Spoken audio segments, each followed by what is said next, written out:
Assalamualaikum adik-adik. Di video kali ini kita akan belajar materi kelas 5, tema 1, subtema 1, organ gerak hewan, pembelajaran 1. Tujuan pembelajaran ini adalah sebagai berikut. Pada hari Ahad, setelah Edo membantu ibu membersihkan rumah, Edo pergi ke kandang kelinci milik Pak Rudi. Edo senang sekali melihat kelinci meloncat-loncat saling berkejaran. "Pak, lucu ya kelinci-kelinci itu. Bulunya tebal dan gerak-geriknya lincah. Kenapa kelinci bisa meloncat dan berlari dengan lincah seperti itu ya?"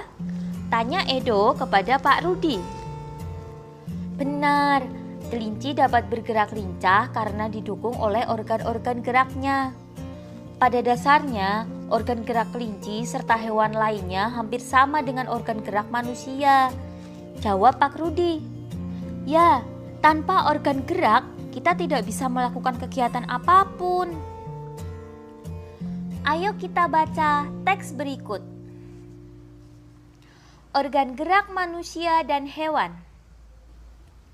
Salah satu ciri dari makhluk hidup adalah bergerak. Secara umum, gerak dapat diartikan berpindah tempat atau perubahan posisi sebagian atau seluruh bagian dari tubuh. Makhluk hidup akan bergerak apabila ada rangsangan yang mengenai sebagian atau seluruh bagian tubuhnya.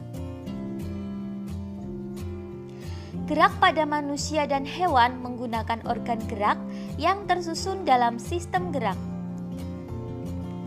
Organ gerak berguna untuk berjalan, berlari, melompat, meloncat, memegang, menggali, memanjat, berenang, dan sebagainya.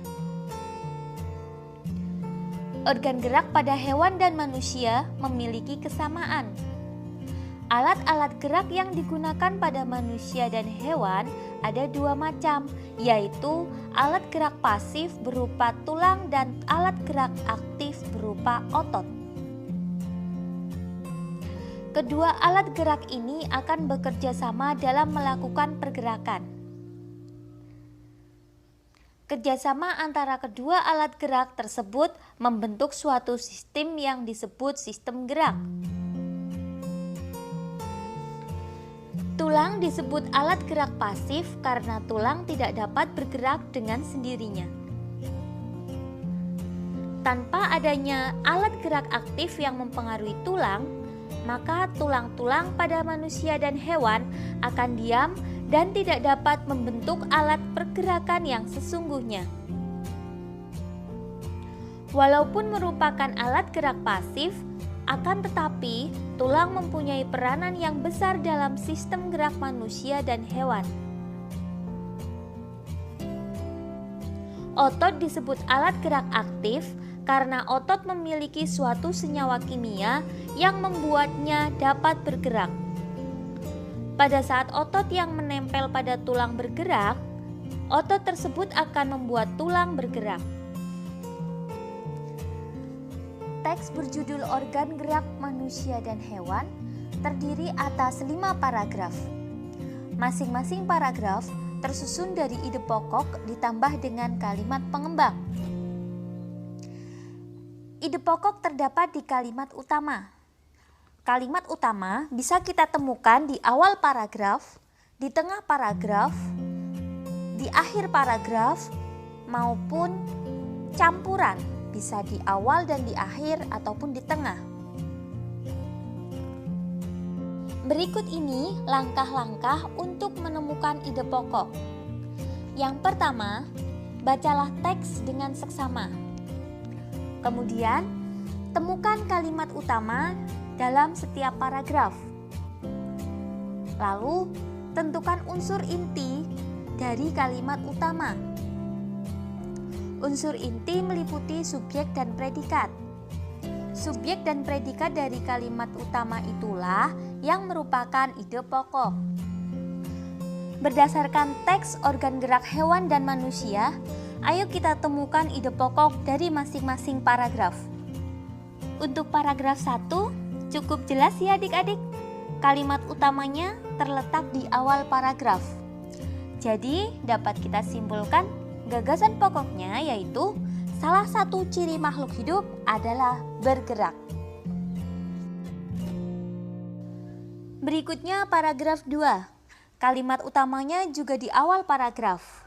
Jadi gagasan pokoknya yaitu gerak pada manusia dan hewan menggunakan organ gerak dalam sistem gerak. Kemudian untuk yang paragraf 3, ini kalimat utamanya menyampur, ada di awal dan di tengah paragraf. Sehingga kita perlu lebih teliti dalam membaca paragraf tersebut.